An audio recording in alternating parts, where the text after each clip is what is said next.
Tonight, Nick Darcy back training for the Olympics while a court rules on his Beijing ban. Arrest says police uncover cannabis plants in an Ake Sydney home. Exclusive, the Alcopop tax sees binge-drinking teens switch to hard liquor. And how Aussies are helping the victims of China's earthquake. I'm from Australia. Earthquakes aren't a common thing. This is 7 News with Chris Barth.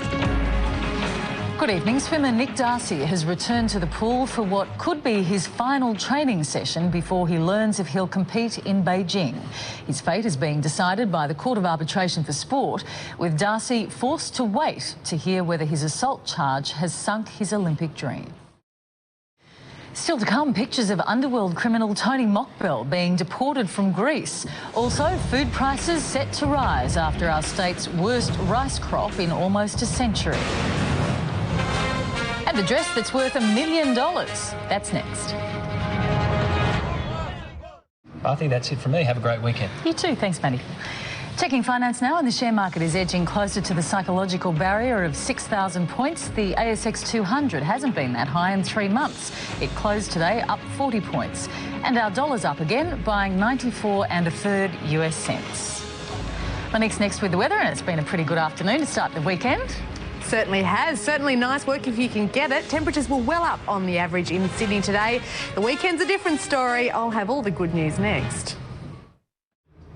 I know you're disappointed it's Friday and the weekend's about to begin, but here's something to cheer you up. A weekend of rain, wind and really cold temperatures. Hopefully you made the most of today. 3 degrees outside while half of the city was working inside, and it's 19 right now. A bit wet around Sydney this morning, nothing extraordinary. Totals were no more than 3 millimetres. 23 was the lucky number. Parramatta, Liverpool, Richmond, Penrith, Campbelltown and Manly all hitting the mark.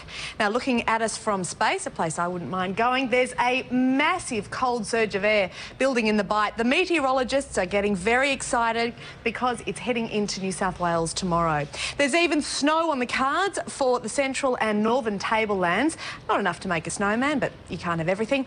Now, looking around the country, cold and wet across most of the southeastern majors. Even Brisbane expecting a storm, but you could go to Perth or Darwin. It'll be fine there.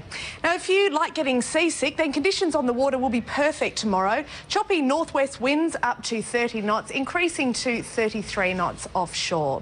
It'll be okay tonight, mostly fine, but tomorrow, windy and wet, particularly after lunch. So if the kids' sports matches are in the afternoon, don't forget your Ugg boots and nanny rug.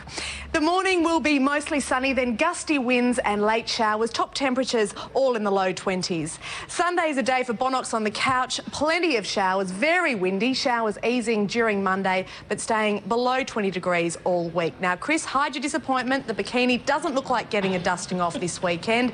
Thanks, by the way, for having me. Sarah's back on from holidays on Monday. Sanity will return. Monique, it's been a pleasure having you. I am devastated about the bikini news, though. Thanks for all your help.